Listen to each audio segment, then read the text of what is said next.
Gurizada, olha o barulhão que essa máquina tá fazendo aqui na hora de centrifugar a roupa, gurizada.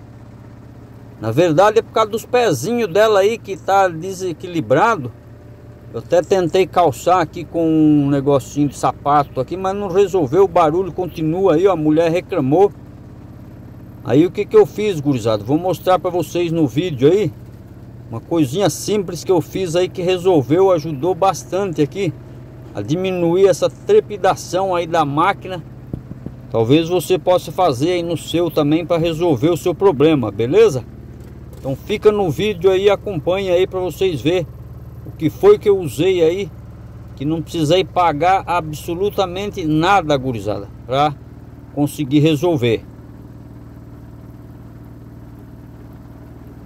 Olha só, gurizada, bem simples aqui, ó, um pneu velho aí você arruma em qualquer lugar aí, o pessoal descarta esses pneus.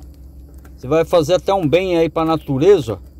Você vai precisar de 4 pedacinhos aí de pneu, tá ok? Eles vão servir como calço lá para nossa máquina.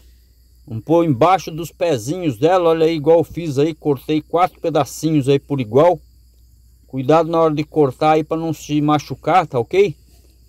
E é isso aí, nós vamos pôr lá debaixo dos pezinhos da máquina lá dentro agora, para poder resolver o problema, gurizada.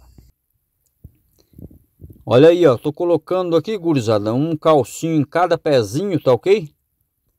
E aí você também com a chave, você pode regular os pezinhos dela, para que ela fique bem presa à borracha aí do pneu.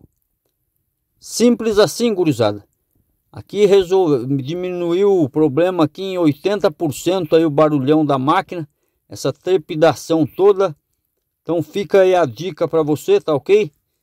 Tenta aí fazer e depois comenta aí se deu certo aí na sua casa, beleza, gurizada? Espero que tenha gostado aí dessa dica.